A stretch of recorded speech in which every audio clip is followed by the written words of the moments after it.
Wheel of Genre, the show for readers who watch their friends dissolve into a dank pond and think, ah, yes, art.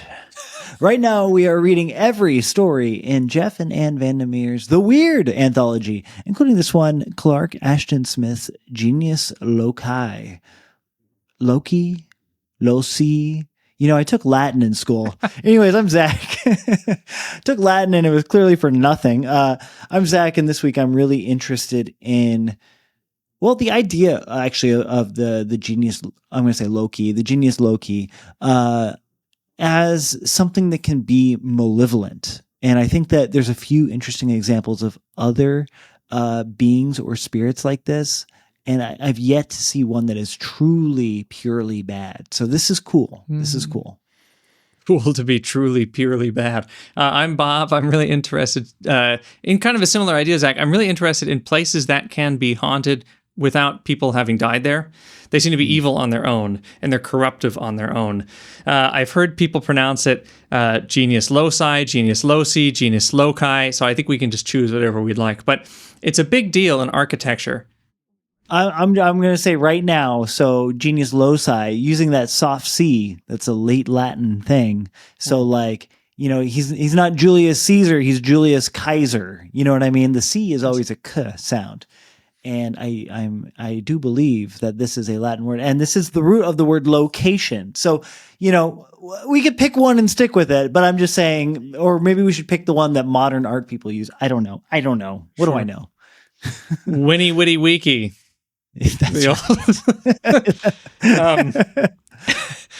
But architects will use this term a lot, and it's very interesting to think about bringing the spirit of the place alive and doing that with architecture and thinking about how one should do that. If you kill the Genius Loci from your design, what did you do? What did you do?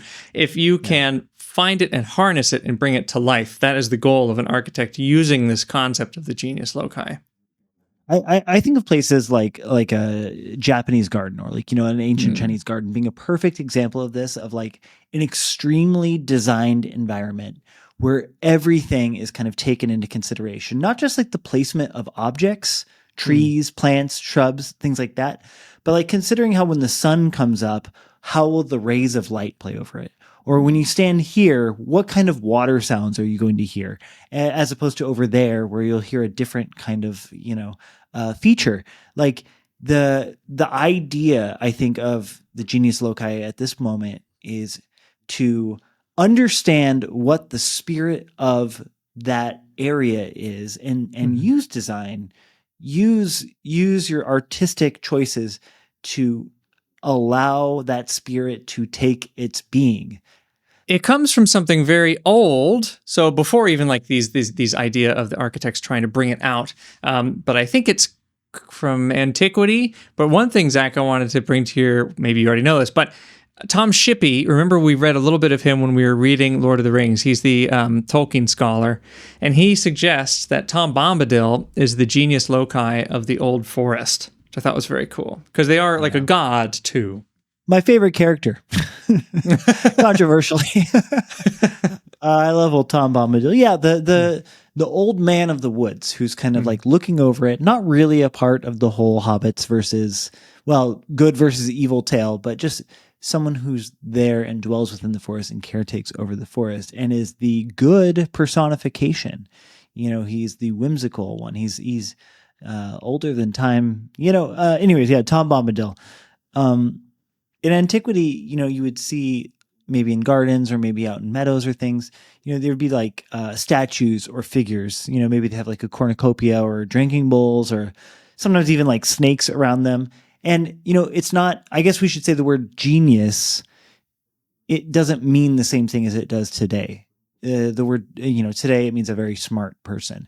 But we're thinking more in terms of the idea of genie. It's the spirit, it's the magical entity of that location. Zach, let's go to Ashton Smith, Clark Ashton Smith. This is regrettably our first story that I've read by him, and I loved this. So I think we got to read more. He is one of the big three. Now, this is very important for Weird Tales because there were the big three of Weird Tales. So Smith, born in 1980, 1893, Lovecraft born in 1890, and Howard born in 1906. We've read quite a bit of Lovecraft, quite a bit of Howard. This is our first Smith. I think it's so cool how much they were talking to each other, how much they were saying, oh, you got to use this character, you should use this character, how formative each of these guys were to each other. I look at Robert E. Howard and I look at H.P. Lovecraft, and when I read the character of their text, the way that they wrote stories, they feel very kinetic, almost cinematic, I guess I would say. And it's interesting. I was expecting more of that. Same with Clark Ashton Smith, but for some reason, he feels to me like he's pulling from an earlier era. I don't know if you feel the same way. It feels slightly more Victorian and horror. Maybe it's the kind of like luridness of the descriptions, the florality of it, or maybe it's just because it's simply set in nature and features a lot of nature writing. It was hard to pinpoint exactly why it felt like, even if Clark Ashton Smith is one of the big three, to me, he felt like slightly outside of the aesthetics of the other two. Very interesting. We'll have to read more of his books. I mean, the VanderMeer said that this one is somewhat subdued compared to some of his other writing. They said it was more florid. But I think, so even though their styles maybe seem a little bit different, or he seems a little bit more gothic, they seem to have this idea of things coming through, something from another dimension or something evil inhabiting a space. And if this is the Genius Loci, if it's evil here, it feels similar to, when we read Dunwich Horror, Yog-Sothoth is being summoned to come up and kind of destroy Dunwich. But here, this artist is obsessed with going out into this writer's property because the writer buys this property to be able to focus on writing. And in this swamp area, he has painted these amazing paintings. They almost are photorealistic. And so when he's passing them to his friend, he's a little bit nervous. He's like, oh my God, just take a look at these. I kind of hate these. But he can't stop going. He just keeps painting and painting and painting. He's 100% obsessed. It feels like weird fiction, as the VanderMeers explain it. But it becomes so dangerous that this writer, as he sees his friend become obsessed, he says, he is no longer who I knew. He's a completely different person. He gets so afraid that he calls his girlfriend and says, like, look, we need to get him out of this. He is not who he used to be. He's obsessed. This seems dangerous. When she gets there, she also becomes obsessed with this space. And it seems to be sucking them in, dragging them in. So it's not just a place that is corrupting outward. It seems to be like a lure, and it's bringing them in so they can never leave.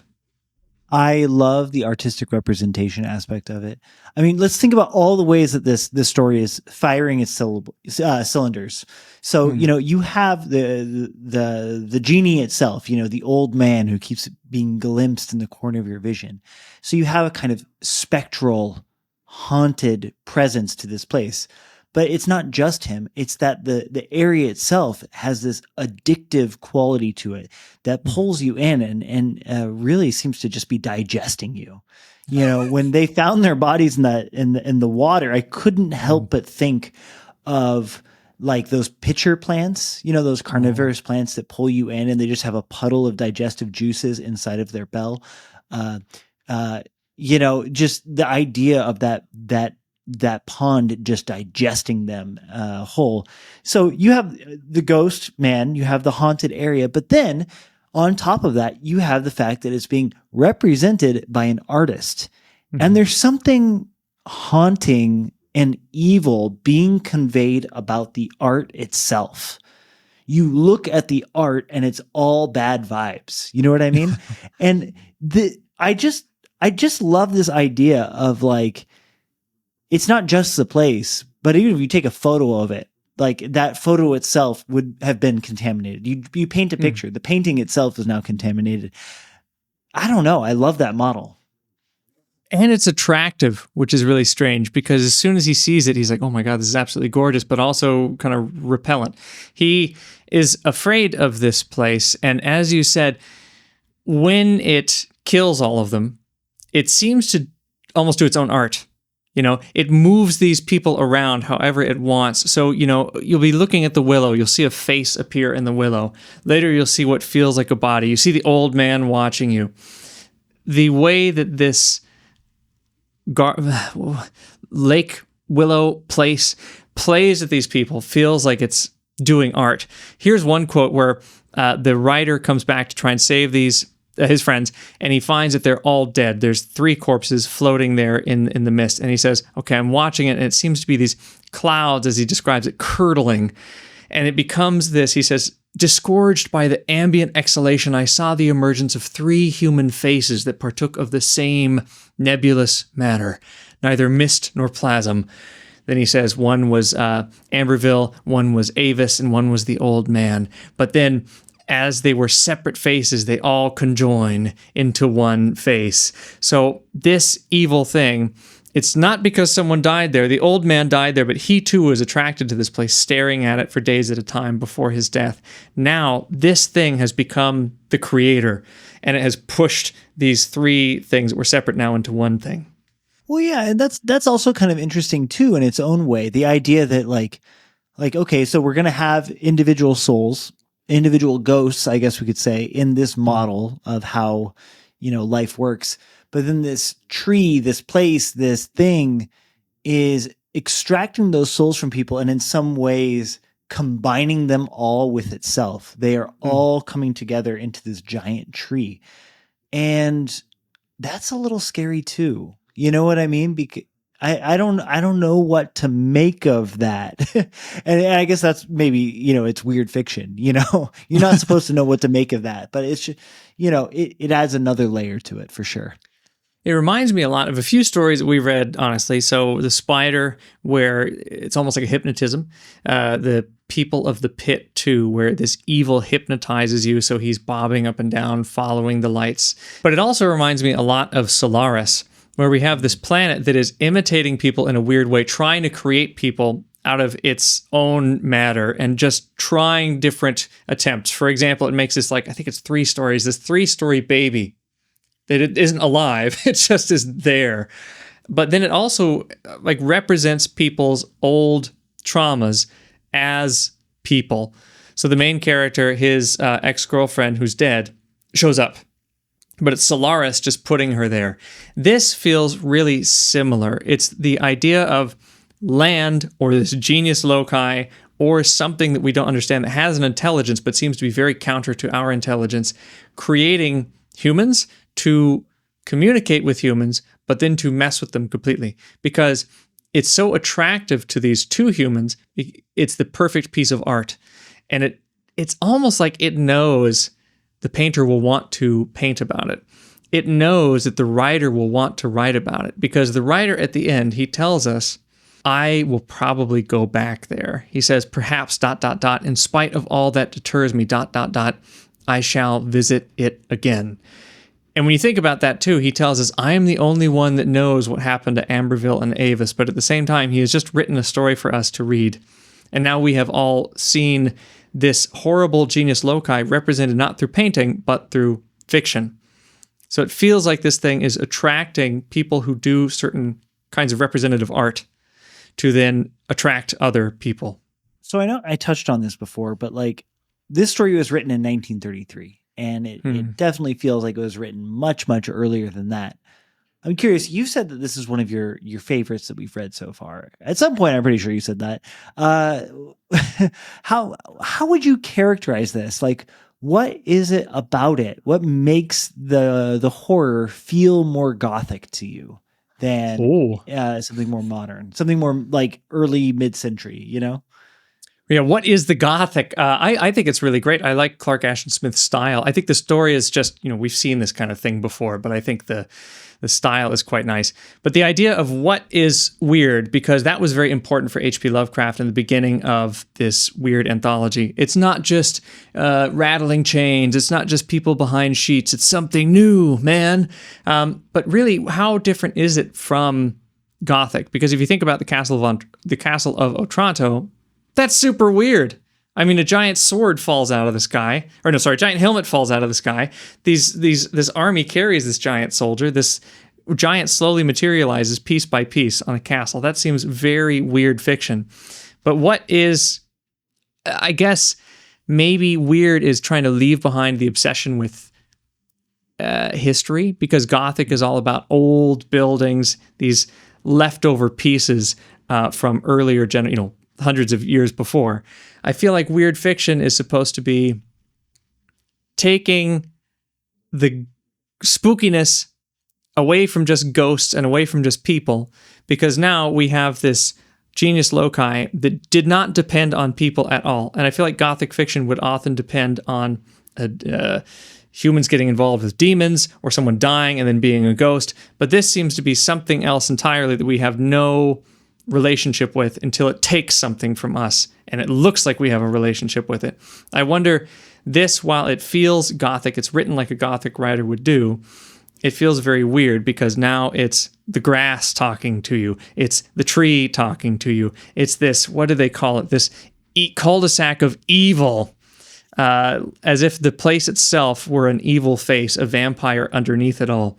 So it feels different from Gothic fiction where it's very people-based. And this now is whenever something looks at us that seems to have a person's face, it's only doing that, just like Solaris, to learn something about us, threaten us, or somehow relate to us. But it's no longer castles, it's no longer ghosts, it's no longer chains. So I feel like I agree with you. And if I would like characterize this, it would be like the style of it is Gothic. The way it's being presented is Gothic. But unlike a lot of these earlier stories, the source of the terror is unclassifiable. And that's what makes it weird. So like the style for sure. We've seen it before. We know it. We love it. We can't get enough of it. But the actual thing that we're supposed to be terrified of, like it's not ghosts. It's not demons. It's not a haunted building. And we can't even really pinpoint what the source of the horror is because, at the start of the story, I think it's the old man, the genius loci. Later, I think it's a tree. Those two entities could be the same thing. And yet, I also don't really have any clear conclusive way to say that they are the same, so maybe the weirdness aspect of this is that the horror doesn't fit into any known categories that I can easily put a bow on. I think it is. The old man was a man before, but he's attracted to this place. So the place is what brings him as a ghost again. And I feel like we're going to read more stories in the weird where there is an anxiety over something that's not super clear. And that anxiety is represented in whatever. But you're right, it's not vampires. It's not something that we have a plan for. It just you have to experience it, and there's no way you can defeat it, I feel like. There's no, let's make a plan, cut off the vampire's head, use a stake. There's no way to actually beat something. Science won't save us. That's the lesson. Well, I look forward to getting into more hellholes with you, Bob. I'll talk to you later. Talk to you later, Zach.